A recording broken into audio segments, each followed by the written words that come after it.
Welcome.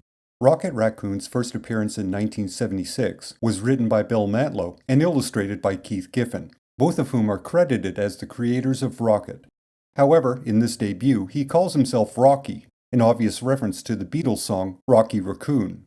Rocket is dramatically different in this story than he would be in future appearances. He smokes a futuristic pipe and talks with an English accent. His ability to wield large, futuristic weapons is the only characteristic that remains intact beyond this appearance. In other words, this initial appearance is, at best, a very rough first draft of the character. The story itself takes place on a planet called Witchworld. This is, all things considered, a mashup of genres that is, well, let's call the results uneven and move along. Coincidentally, the first part of this story, Sword in the Star, premiered in Marvel Preview number 4, which was the debut of Star-Lord. The second and final Sword in the Star story was in Marvel Preview number 7, which was the first appearance of Rocket Raccoon. Admittedly, this is a weak connection between the two future members of the Guardians of the Galaxy, but it is an odd coincidence I couldn't help noticing. Rocket's next appearance wouldn't occur for another 6 years, in Incredible Hulk number 271 from 1982. Again, this appearance is an extended reference to the Beatles song Rocky Raccoon. The opening title is a direct rewording of the opening lines of that song, and the story revolves around Rocket trying to protect a book known as Gideon's Bible. Also, Rocket's friend is Wal Russ, Goo Goo Gajoob, which one has to presume is not coincidental. The story also establishes Rocket's girlfriend, Lila, and his enemies, Judson Jake and Blackjack O'Hare.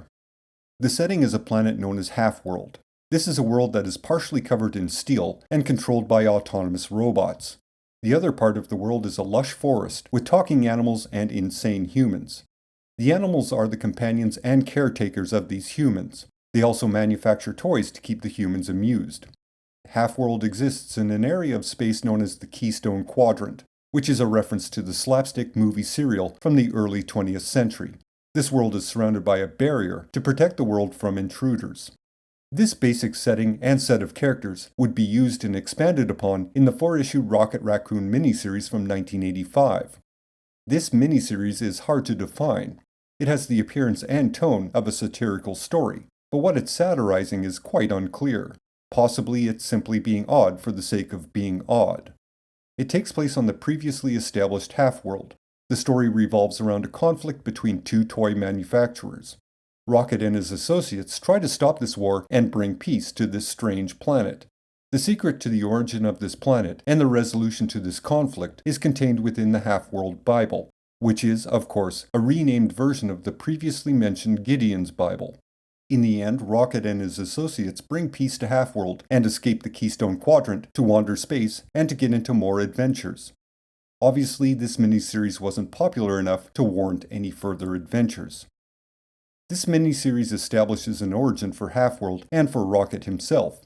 Basically, the planet is both an insane asylum and an experiment to cure those afflicted with mental disorders.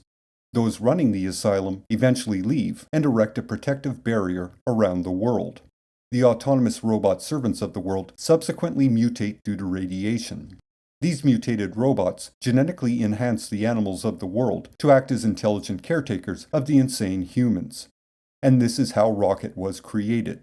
He would go on to assume the role of sheriff of Half-World and try to maintain order on this insane, chaotic world. Following this miniseries, Rocket Raccoon basically becomes an obscure reference within the Marvel Universe. He would make 4 more appearances, which can be categorized as glorified cameos. He would briefly appear in Quasar in 1989, Sensational She-Hulk in 1992, the solo She-Hulk title in 2005, and The Exiles in 2006.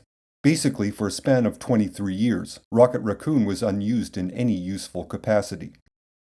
This would all change with the 2008 Cosmic Marvel event, Annihilation Conquest. Within this event, Rocket would be conscripted into service by the Kree. Along with Star-Lord, Groot, Bug, Deathcry, Mantis, and Captain Universe, they form a very early version of the modern Guardians of the Galaxy. This team is used by the Kree to find a cure for the Phalanx virus that has infected the Kree population. From the beginning, Groot and Rocket get along very well.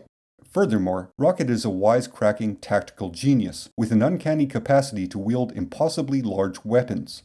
Basically, he's the character that is probably best known from the Guardians movies. But all of these traits are established within this cosmic crossover event and the ongoing Guardians of the Galaxy series that would follow. Following Annihilation Conquest, the Guardians of the Galaxy would form into a proper team of mercenary misfits. The core lineup at the beginning was Rocket, Star-Lord, Gamora, Drax, Quasar, and Adam Warlock. Groot, who was nearly destroyed during Annihilation Conquest, would join the team once he regrew. Mantis was also part of the team, but generally didn't work in the field. During this ongoing series, Rocket's origin isn't mentioned at all. There's absolutely no attention brought to the slightly ridiculous origin of the character. It's simply accepted that he's a unique being with a particular set of useful skills within a diverse team of equally unique individuals.